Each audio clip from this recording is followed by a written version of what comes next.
Bonjour à tous, ici Lily Flore, artiste peintre et professeure de peinture et aussi auteur du e-book Osez devenir l'artiste en vous. Et aujourd'hui dans cette vidéo, nous allons voir comment faire nos mélanges de façon pratique. Alors je ne vais pas vous montrer tous les mélanges, comment faut faire nos couleurs, mais vraiment comment pratiquer, comment utiliser notre spatule.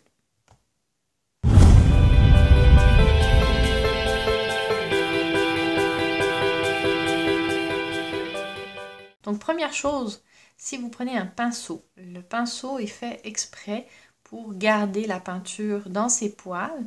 Comme ça, quand vous appliquez de la peinture, vous voyez, vous mettez vraiment de la peinture partout dans le pinceau. Vous pouvez utiliser, la peinture se met du temps. Vous pouvez utiliser votre pinceau longtemps. Je vais y arriver aujourd'hui, c'est pas facile. Donc si vous faites un mélange avec votre pinceau, on va l'essayer pour voir. Les couleurs vont peut-être se mélanger sur votre palette, mais à l'intérieur de votre pinceau, vous allez avoir des endroits qui vont avoir juste du bleu, des endroits juste du jaune, puis des endroits où il ne va rien avoir. Vous voyez, on le voit là, je ne sais pas si on le voit très bien à la caméra, mais là, la couleur n'est pas venue là. Donc, ça risque d'être dangereux quand vous voyez là, il y a du jaune qui a apparu.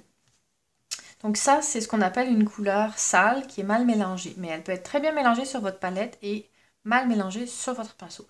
C'est pour ça qu'il faut utiliser une spatule, parce que quand on mélange nos couleurs à la spatule, on n'a pas de problème de... On regarde en fait, on le voit là, si notre mélange est bien fait ou pas. Donc ça, c'était la première chose que je voulais vous dire. Pourquoi on utilise plutôt la spatule. Quelle spatule utiliser? Alors ça va dépendre des gens.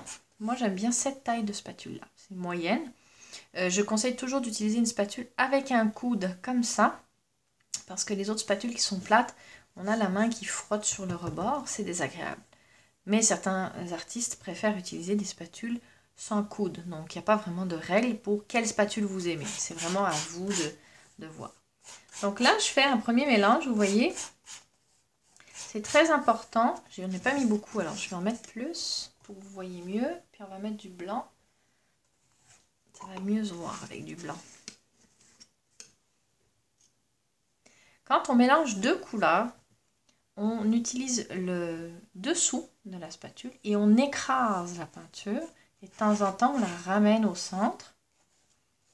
Et c'est ça qui va faire un geste efficace pour mélanger la peinture. On se place correctement. Moi, je suis vraiment en face de ma palette.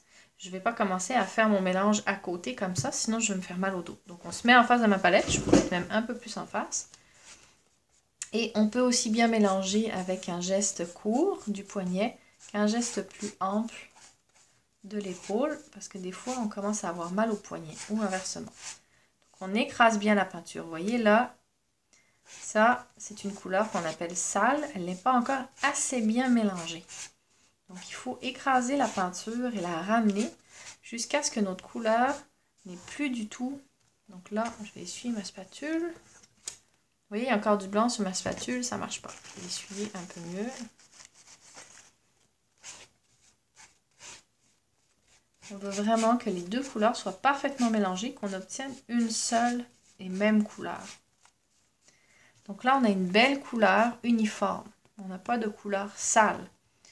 Les couleurs sales, c'est pas le fait que ce soit brun ou quoi, c'est vraiment une couleur qui est complètement uniforme. Si on n'a pas de connaissances spécifiques en couleurs, on ne serait pas capable de dire quels ont été les mélanges, les couleurs utilisées. On pourrait croire que c'est une couleur qui est sortie du tube, elle est vraiment parfaitement uniforme. C'est ça qu'on veut. Sauf si vraiment, dans un projet particulier, vous voulez avoir une couleur sale. Mais sinon, tant que vous n'avez pas obtenu une couleur parfaite comme ça, vous devez continuer de mélanger. Donc ça, c'est très important. Ensuite, je voulais vous dire quelque chose qui peut paraître tout simple.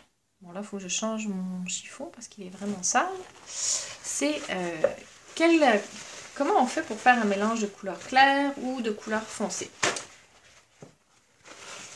Donc là, par exemple, disons que je veux un vert pâle. Donc, on va faire mon vert avec du jaune et du bleu. Disons qu'on va utiliser ce bleu-là. Voilà, non, je vais en reprendre un neuf. Ça, c'est mon bleu que je vais utiliser. Là, si je commence à mettre beaucoup de bleu tout de suite, ou du jaune dans du bleu, je risque de devoir en mettre vraiment longtemps. Donc, quand on veut obtenir une couleur plutôt pâle, il faut prendre une pointe de couleur foncée et la mettre dans notre couleur pâle. Parce que ça peut changer très vite de couleur. Vous voyez là? Donc, si j'en mets trop, tout de suite, je vais aller vers quelque chose de beaucoup trop foncé, beaucoup trop bleu, puis je vais perdre la possibilité d'avoir ce beau vert là. Donc, pareil, je veux une couleur propre. Donc, je veux une couleur très bien mélangée. J'écrase la peinture. Voilà. Donc là, j'ai un beau vert. Oui, très beau d'ailleurs, ce vert-là. Si, à l'inverse, je veux une couleur foncée, disons que cette fois, je veux obtenir un mauve. Donc, j'ai toujours mon bleu ici. On va prendre du rouge aussi.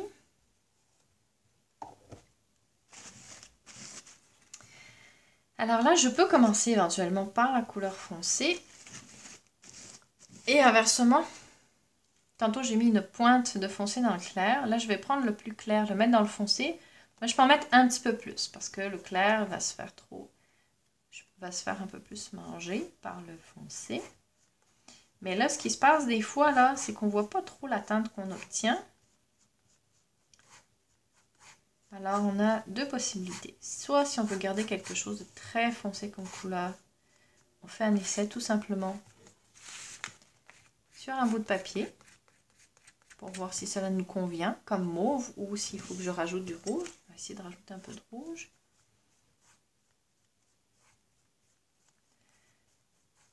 Pareil, on mélange bien, on écrase la peinture.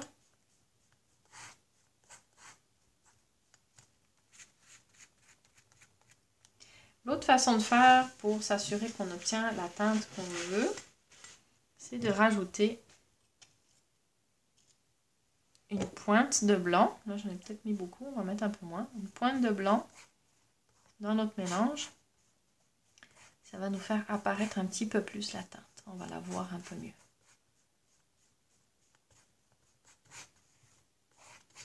Donc là encore, on ne veut pas de couleur sale. On mélange comme il faut. On écrase la peinture.